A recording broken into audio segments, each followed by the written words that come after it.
നമുക്ക് ബാലിന്റെയും ഗോമതിയുടെയും നാളത്തെ നല്ലൊരു കഥ കേട്ടാലോ? വീഡിയോ ഇഷ്ടപ്പെടുവാണെങ്കിൽ ഒന്ന് ഹൈപ്പ് ചെയ്യാൻ മറക്കരുതേ. ആദ്യമായി കാണുന്നവരാണെങ്കിൽ സബ്സ്ക്രൈബ് ചെയ്യാനും മറക്കരുത് കേട്ടോ. അങ്ങനെ നമ്മൾ കാണുന്ന ഒടുവില് ഗോമതി ഇന്ദിരാമയ്ക്ക് കല്യാണക്കുറിയൊക്കെ കൊടുത്ത് ഇന്ദിരാമയെ ക്ഷണിക്കുന്നുണ്ട്. പിന്നീട് ഇന്ദിരാമയോട് ഗോമതി കാര്യങ്ങളൊക്കെ പറയുന്നുണ്ട്. എൻ്റെ ചേട്ടന്മാരാ അച്യുതനും അനന്തരും ഒക്കെ, പക്ഷെ പറഞ്ഞിട്ട് കാര്യമില്ല. അവരെ വിളിച്ചാലും പ്രയോജനമുണ്ടെന്ന് തോന്നില്ല.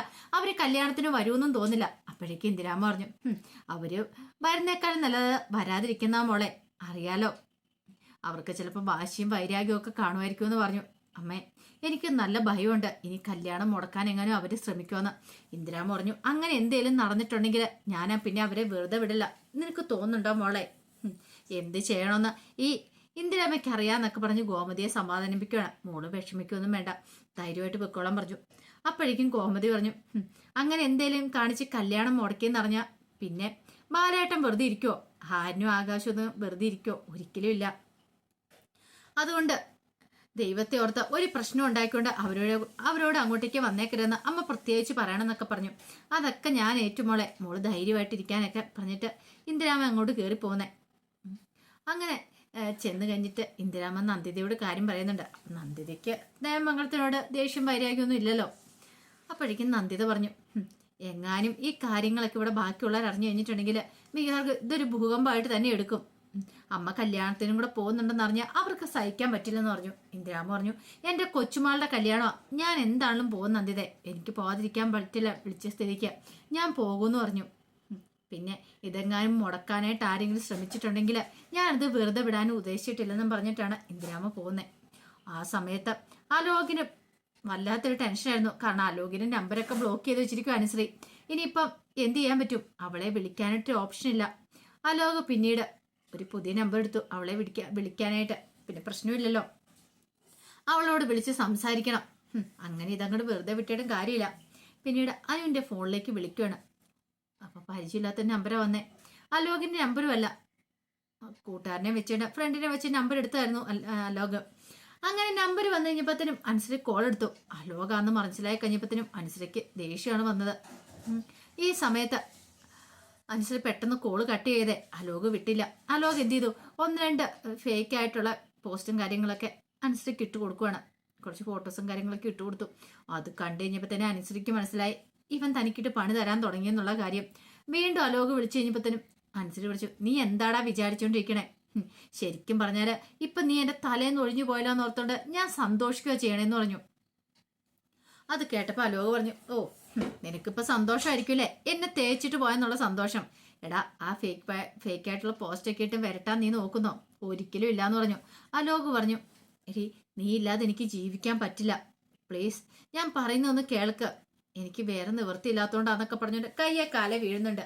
അപ്പോഴേക്കും അനു പറഞ്ഞു, എടാ അതിന് ഈ ജന്മത്തിൽ നടക്കാൻ പോകുന്നില്ല. നീ എന്താ ഏതാന്നൊക്കെ എനിക്ക് നന്നായിട്ട് മനസ്സിലായി കഴിഞ്ഞു, നിന്റെ സ്വഭാവത്തെക്കുറിച്ചും.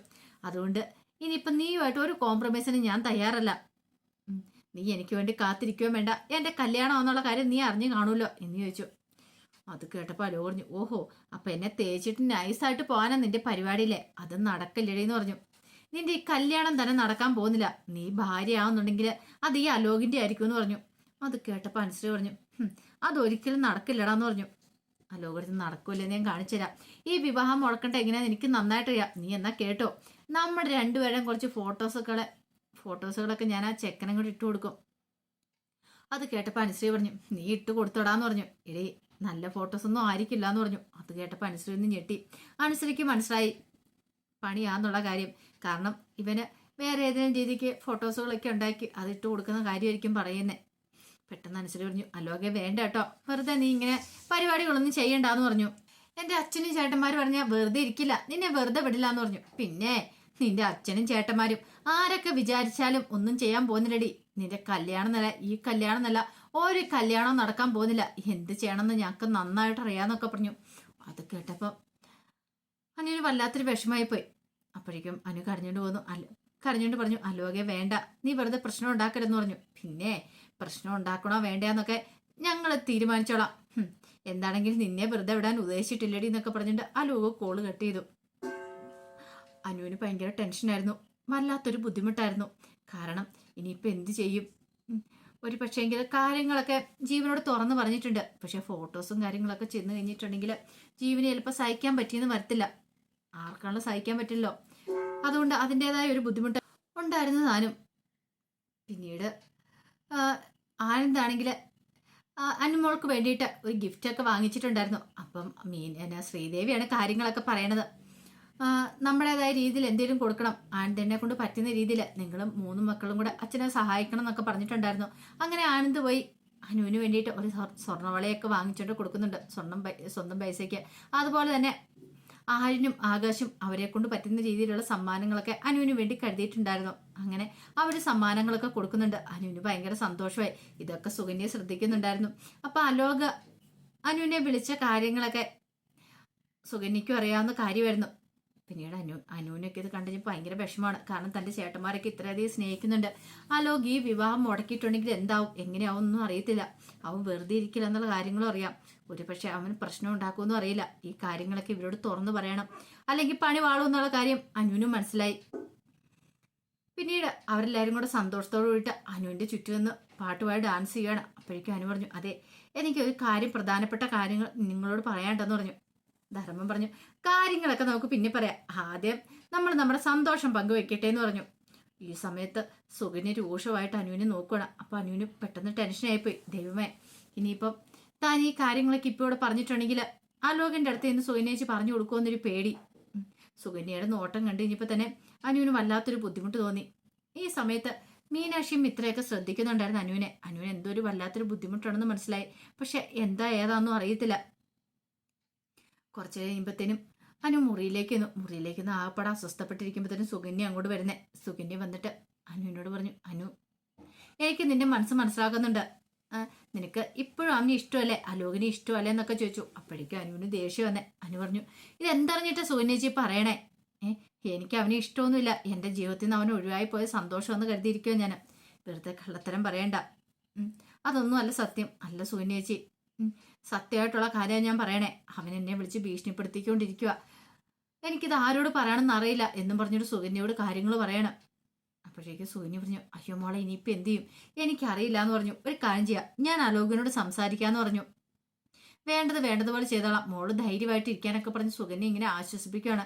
പക്ഷെ ഇതിന്റെ പിന്നില് സുകന്യയോട് ചേർന്ന് കളിക്കുന്നുള്ള കാര്യം അനുവിന് അറിയുണ്ടായിരുന്നില്ല. അവന് സുകന്യയെ വിശ്വസിച്ചു. സുകന്യ പറഞ്ഞു, അതൊക്കെ ഞാൻ വേണ്ടതുപോലെ കാര്യങ്ങൾ അവനെ പറഞ്ഞ് മനസ്സിലാക്കിക്കോളാം. പിന്നെ അവൻ നിന്നെ അത്രയധികം ഇഷ്ടപ്പെട്ടു പോയി, അതുകൊണ്ടല്ലേ മോളെ.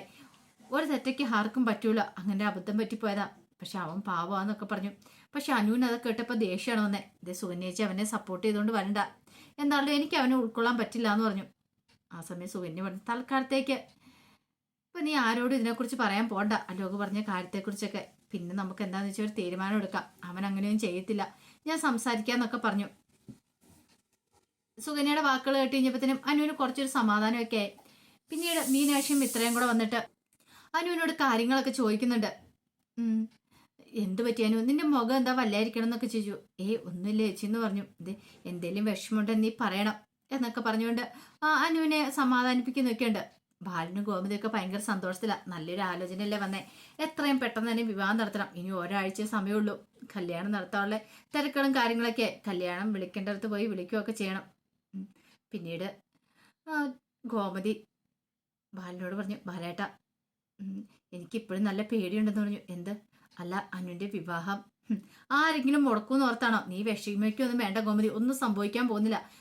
വിവാഹം നല്ല ഗംഭീരമായിട്ട് തന്നെ നടക്കും. ഇനി ആ കൃഷ്ണമംഗലക്കാര് ഇതെങ്ങാനും മുടക്കാൻ നോക്കിയിട്ടുണ്ടെങ്കിൽ ബാലന്റെ സ്വഭാവം നിനക്കറിയാലോ, നീ ധൈര്യമായിട്ട് ഇരുന്നോളാനൊക്കെ പറഞ്ഞിട്ട് ബാലനെ ആശ്വസിപ്പിക്കുന്നുണ്ട് ഗോമതിയെ. പക്ഷെ ഗോമതിക്ക് ടെൻഷനാ.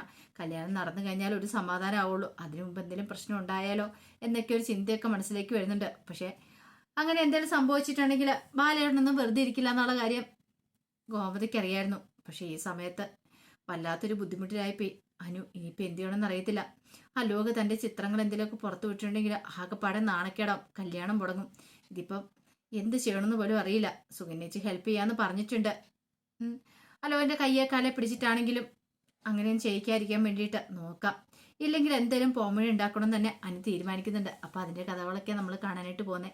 ആ കഥകൾക്കായി നമുക്ക് എല്ലാവർക്കും കാത്തിരിക്കാം കേട്ടോ. ഒരിക്കൽ കൂടി എല്ലാവർക്കും ശുഭരാത്രി നേർന്നുകൊണ്ട് നിർത്തുന്നു. നന്ദി.